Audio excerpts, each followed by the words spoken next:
நண்பர்களே, இன்னைக்கு உங்கள சந்திக்கிறது எனக்கு ரொம்ப சந்தோஷம். இந்த தளத்துக்கு நீங்க வந்ததுக்கு நன்றி. உங்களுக்காக ஆண்டவர் நெறைய விஷயங்கள வச்சிருக்கிறாருன்றத உங்ககிட்ட பகிர்ந்துக்க நான் விரும்புறேன். இன்னைக்கு உங்க கூட நான் பேச வேண்டிய விஷயத்துக்குள்ள போறதுக்கு முன்னாடி, சில விஷயங்கள சொல்லிக்க விரும்புறேன். நீங்க ஜான் கிஃப்டா அப்படின்ற என்னோட Instagram, Facebook, YouTube மூலமா என்ன ஃபாலோ பண்ணி என்னோட பதிவுகள நீங்க பெறலாம். தினமும் என்னோட பாட்காஸ்ட் நீங்க கேட்கலாம். ஆண்டவரோட கிருபையில அதெல்லாம் நல்ல கிரியை செய்து வர்றத நான் பார்க்கிறேன். நீங்களும் அத தினமும் கேளுங்க. நிச்சயமா அது உங்களுக்கு ஒரு பெரிய ஆசீர்வாதமா இருக்கும்னு என்னால சொல்ல முடியும். ஜான் கிஃப்டா அப்படின்ற என்னோட யூடியூப் சேனலை தினமும் பார்க்க மறக்காதீங்க. Fuel for the soul with John கிஃப்டா அப்படின்ற இங்கிலீஷ் பாட்காஸ்டையும் நீங்க தினமும் கேட்கலாம். www.johngifta.com அப்படின்ற என்னோட வெப்சைட்லையும் இது எல்லாமே இருக்கும். இன்னைக்கும் உங்களை இந்த பாட்காஸ்ட் வழியே சந்திக்கிறதுல எனக்கு மகிழ்ச்சி. உங்களுடைய எதிர்காலத்தை குறித்த பயத்தை எப்படி எதிர்கொள்ளலாம் அப்படின்னு இன்னைக்கு பேச விரும்புறேன். நிறைய பேருக்கு இப்படிப்பட்ட பயம் இருக்கு. வாழ்க்கையை எப்படி வாழ போறேன்னு தெரியல, எப்படி இந்த பிரச்சனையில இருந்து வெளியில வர போறேன்னு தெரியல, நிறைய விஷயங்கள் எனக்கு இது தெரியாது எப்படின்னு தெரியாதுன்னு ஒரே குழப்பம். நிறைய நேரங்கள்ல இப்படி ஆகிட்டா என்ன செய்யறது, என் வேலை போயிருச்சுன்னா என்ன ஆகும், எனக்கு சரியான துணையை கண்டுபிடிக்க முடியலன்னா என்ன பண்றது, என் வாழ்க்கையில இருக்கிற மக்களை நான் இழந்துட்டா என்ன பண்றது, என் பணத்தை நான் இழந்துட்டா என்ன பண்றது, இப்படி நிறைய நேரம் எதிர்காலத்தை குறிச்ச ஒரு பயம் இருந்துகிட்டே இருக்குது. அது உண்மையில நடக்கவே இல்லை, ஆனா அவங்க பயப்படுறாங்க, கற்பனை பண்ணிட்டு அதை பத்தி கவலைப்படுறாங்க. ஒருவேளை நடந்துட்டா என்ன பண்றதுன்னு பயப்படுறாங்க. அது நடக்குது இல்ல கண்டிப்பா நடக்கும்னு கூட இல்ல, நடந்துட்டா என்ன பண்றதுன்னு பயப்படுறாங்க. ஒரு முக்கியமான உண்மையை சொல்றேன், நீங்க எதேச்சியா இங்க வந்துடல, உங்க பெற்றோர்கள் சேர்ந்ததுனால மட்டும் நீங்க வந்துடல. நீங்க இங்க இருக்கிறீங்கன்றது அதுக்கு பின்னாடி ஆண்டவரோட திட்டம் இருக்கு, ஆண்டவருடைய சித்தம் நோக்கம் இருக்கு. அவர் உங்களை ஒரு நோக்கத்தோட படைச்சிருக்கிறாருன்னு வேதம் தெளிவா சொல்லுது. உங்களை அவர் மறந்துடல. உங்கள நற்கிரியை துவங்கினவர் அதை கடைசி வரை நடத்தி முடிப்பார். உங்களோட நாட்களை அவர் பூரணமா மாத்துவார். உங்கள் பிந்தின நாட்கள் மகிமையா இருக்கும்னு வேதம் சொல்லுது. அவருக்கு அதை எப்படி செய்யணும்னு தெரியும். அவருக்கு தெரியும். நீங்க அதை பத்தி யோசிச்சு குழம்பவே வேணாம். ஒரு விஷயத்த நீங்க புரிஞ்சுக்கணும். ஒரு சாவியை உங்க விரல்ல போட்டு எடுத்துட்டு போக முயற்சி பண்றீங்க, அதை நீங்க கீழே விட்டுடுறதுக்கு வாய்ப்பு நிறைய இருக்கு. அதே சாவிய உங்க உள்ளங்கையில வச்சு எடுத்துட்டு போனீங்கன்னா அது அவ்வளவு சீக்கிரமா விழாது இல்லையா? ஆனா விரல்ல தொங்க போட்டுட்டு போறப்ப ஒரு கூட்டத்துல போனீங்கன்னா அது தொலைஞ்சு போறதுக்கு வாய்ப்பு இருக்கு. அதே சாவிய உங்க உள்ளங்கையில வச்சிருந்தா அது விழவே விழாது. ஆண்டவர் உங்களை உள்ளங்கைகளில் வைத்திருக்கிறாருன்னு வேதம் சொல்லுது. நீங்க பாதுகாப்பா இருக்கிறீங்கன்னு அர்த்தம். அதுல இருந்து நீங்க விழுறதுக்கான வாய்ப்பு இல்லை. உங்க உலக பிரகாரமான அப்பா உங்களுக்கு நன்மையானதை சிறப்பானதை கொடுக்கணும்னு நினைக்கிறப்ப பரலோக பிதா அதை விட சிறப்பானதை கொடுக்க மாட்டாரா? உங்களுக்கு எது சிறப்பானதுன்னு அவருக்கு தெரியும். அவர் அதை கொண்டு வருவார். சிறப்பானதை உங்களுக்காக தருவார். உங்களுக்காக சிறப்பானதை அவர் திறந்து தருவார். நீங்க தைரியமா பாதுகாப்பா இருங்க. நீங்க அவரோட திட்டத்துக்கு இணைஞ்சு போறப்ப இருக்கிறதுலயே சிறப்பான விதத்துல உங்களை அவர் நடத்துவார். உங்க எதிர்காலத்தை பத்தி கவலைப்படுறத நிறுத்துங்க. இப்படி நடந்தா அப்படி நடந்தா அப்படின்னு எல்லாம் யோசிச்சு கவலைப்படுறத நிறுத்துங்க. உங்களுக்கு ஒண்ணு தெரியுமா, ஆண்டவர் ஏற்கனவே எல்லாம் தயாரா வச்சிருக்கிறாரு. நீங்க குழம்பிக்க வேண்டிய அவசியமே இல்லை. ஒரு 5 நிமிஷம் கழிச்சு எனக்கு என்ன நடக்கும்னு எனக்கு தெரியாது, ஆனா ஆண்டவருக்கு அது தெரியும். எல்லாமே அவரோட கட்டுப்பாட்டுலதான் இருக்கு. அந்த நம்பிக்கை நமக்கு வேணும். ஒரு பதட்டமான வாழ்க்கை நம்ம வாழக்கூடாது. இது நடக்கலன்னா என்ன பண்றது ஜான், நான் இப்படியே தான் கடைசி வரை இருப்பேனா, இந்த அடிமைத்தனத்தை விட்டு நான் வெளியில வர மாட்டேனா, இது நடக்கலன்னா என்ன பண்றது, எல்லாத்தையும் நான் இழந்துட்டா என்ன பண்றது, இப்படி யோசிக்கிறீங்களா?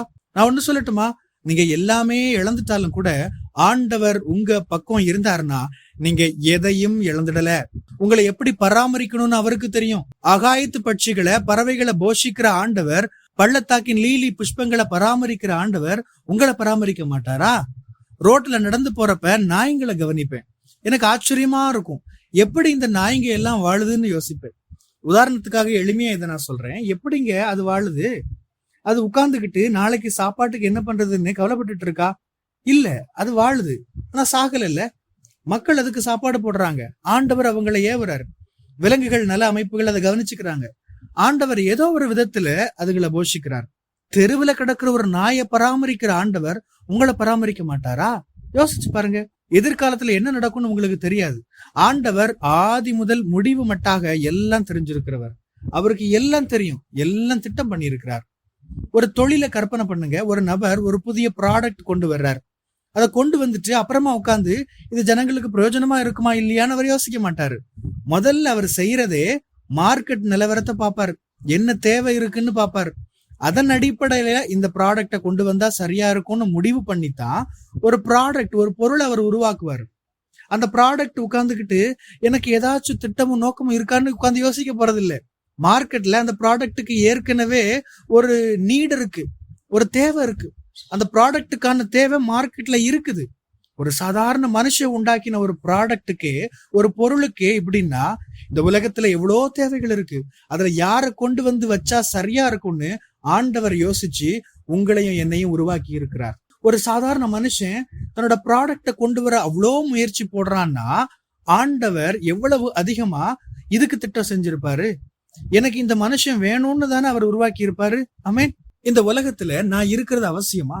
எனக்கு எதுவும் திட்டம் உண்மையாவே இருக்குதான்னு எல்லாம் நினைக்காதீங்க. ஆண்டவர் உங்களுக்கு நிச்சயமா ஒரு திட்டம் வச்சிருக்காரு. அவரோட இணைஞ்சிருங்க, அவர்கிட்ட கேளுங்க, என்னோட வாழ்க்கைக்கான திட்டம் என்ன ஆண்டவரேன்னு கேளுங்க. அப்படி கேட்டா நீங்க சும்மா உட்கார்ந்து உங்க எதிர்காலத்தை குறிச்சு பயப்பட்டுட்டு இருக்க மாட்டீங்க. ஆண்டவர் என்ன இவ்வளவு தூரம் நடத்திட்டு வந்திருக்கிறாரு, எனக்கு அவர் பெரிய திட்டம் வச்சிருக்கிறாரு, அதை நிறைவேற்றுவார் அப்படின்னு உற்சாகமா இருப்பீங்க. ஆதியாகமத்துல பாருங்க, ஆண்டவர் எல்லாத்தையும் உருவாக்குறாரு. ஏதேன் தோட்டம் உருவாக்குறாரு, விலங்குகள் பறவைகள் எல்லாம் உருவாக்குறாரு. கடைசியா ஆதாம் ஏவாள அந்த தோட்டத்தை பராமரிக்கிறதுக்காக அங்க வைக்கிறார்.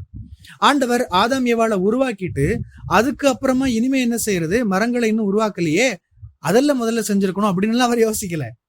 ஆதாம் ஏவாளை படைச்சாச்சு, இவங்களை எங்க கொண்டு போய் விடுறதுன்னு அவர் யோசிக்கல. அவர் ஏற்கனவே தோட்டத்தை உருவாக்கிட்டாரு. அதுதான் ஆண்டவரோட இயல்பு. நீங்க வர்றதுக்கு முன்னாடியே உங்களுக்கான எல்லாவற்றையும் அவர் படைத்து விட்டார். உங்களுக்கு தேவையான எல்லாம், உங்களுக்கு தேவையான பொருட்கள், நபர்கள், பொருளாதாரம், இப்படி அவர் எல்லாமே தயாரா வச்சிருக்கிறாரு. அவரோட இணைஞ்சிருங்க. உலகத்தை அவர் அஸ்திபாரப்படுத்துறதுக்கு முன்னமே அவர் உங்களுக்காக ஆயத்தம் பண்ணி வச்சிருந்த எல்லாமே, அதுவரை மறைக்கப்பட்டிருந்த எல்லாமே சரியான நேரத்துல உங்களுக்காக வெளிப்படுத்தப்படும். ஆமென். எதிர்காலத்தை குறிச்சு இனிமே கவலைப்படாதீங்க. உங்க பெற்றோர்கள் உங்களை பத்தி யோசிக்கலனாலும் சரி, உலகத்தை அஸ்திபாரப்படுத்துறதுக்கு முன்னரே உங்களை மனதுல வச்சிருக்கிற ஆண்டவர் உங்களுக்கான ஒரு திட்டம் வைத்திருக்கிறார். அது உண்மைன்னு சொன்னா நீங்க எவ்வளவு பாதுகாப்பா இருக்கீங்கன்னு யோசிச்சு பாருங்க. நீங்க ஆண்டவரோட பிரசன்னத்துல இருக்கிறப்ப, ஆண்டவரோட தொடர்புல இருக்கிறப்ப குறை உங்களுக்கு இருக்க போறது இல்ல. ஆண்டவர் தாம் செஞ்சிட்டு இருக்கிறத அறிஞ்சிருக்கிறாரு. உங்களை எங்க நடத்திட்டு போறாருன்னு அவருக்கு தெரியும். எப்படி மனுஷங்களை நகர்த்தி காரியங்களை நடத்தணும்னு அவருக்கு தெரியும். எப்படி சரியான கதவுகளை திறக்கணும்னு அவருக்கு தெரியும். தவறான கதவுகளை எப்படி அடைக்கணும்னு அவருக்கு தெரியும். சரியான தொடர்புகள் எப்படி கொண்டு வரணும்னு அவருக்கு தெரியும். உங்களோட கடைசி இலக்குக்கு உங்களை நடத்திட்டு போகிறதுக்கு அவருக்கு தெரியும். நீங்க எதிர்காலத்தை குறிச்சு பயப்படவே வேணாம். ஆண்டவரோட வார்த்தையில உறுதியா இருங்க. வானம் பூமி ஒளிந்து போனாலும் அவருடைய வார்த்தைகள் ஒளிந்து போவதில்லை. அதுதான் எதிர்காலத்தை குறித்த பயத்தை மேற்கொள்றதுக்கான ஒரு ரகசியம். நம்ம ஆண்டவர் சிங்காசனத்துல இருக்கிறாரு. நம்ம எப்படி நடத்தி செல்றதுன்னு அவருக்கு தெரியும். ஆமென். கர்த்தர் உங்களை ஆசீர்வதிப்பாராக. உங்களுடைய பகுதிகளில் பிரசங்கிக்க என்னை அழைக்க நீங்க விரும்பினா டிஸ்கிரிப்ஷன்ல இருக்கிற இமெயில் மூலமா என்ன நீங்க தொடர்பு கொள்ளலாம். பிரியமானவங்களே, இந்த செய்தி மூலமா நீங்க உற்சாகம் அடைஞ்சிருப்பீங்க, ஆசீர்வதிக்கப்பட்டிருப்பீங்கன்னு விசுவாசிக்கிறேன். திரும்பவும் ஞாபகப்படுத்துறேன், நீங்க ஜான் கிஃப்டா அப்படின்ற என்னோட இன்ஸ்டாகிராம், ஃபேஸ்புக், யூடியூப் மூலமா என்னை ஃபாலோ பண்ணி என்னோட பதிவுகளை பெறலாம். ஜான் கிஃப்டா அப்படின்ற என்னோட யூடியூப் சேனலை தினமும் பார்க்க மறக்காதீங்க. Fuel for the soul with John கிஃப்டா அப்படின்ற இங்கிலீஷ் பாட்காஸ்டையும் நீங்கள் தினமும் கேட்கலாம். பாட்காஸ்ட் எபிசோடுக்கு நீங்கள் உங்களோட ரேட்டிங், ரிவ்யூ கொடுத்து ஷேர் பண்ண மறக்காதீங்க. www.johngiftha.com அப்படின்ற என்னோட வெப்சைட்லையும் இது எல்லாமே இருக்கும். இந்த ஊழியத்தால் நீங்கள் ஆசீர்வதிக்கப்பட்டிருந்து மற்றவங்களுக்கும் இதே ஆசீர்வாதம் சேரணும்னு விரும்பினா நீங்களும் எங்க கூட சேர்ந்து ஆண்டவரோட ராஜ்யத்தை கட்டுற இந்த பணியை உங்களோட நிதி ஆதரவு மூலமாகவும் தாங்கலாம். கூகுள் பே அல்லது நெட் பேங்கிங் அல்லது பேபால் மூலமா நீங்க ஆதரவு தரலாம். எல்லா விவரங்களையும் டிஸ்கிரிப்ஷன்ல நீங்க பார்க்கலாம். ஆண்டவர் உங்களை ஆசீர்வதிப்பாராக.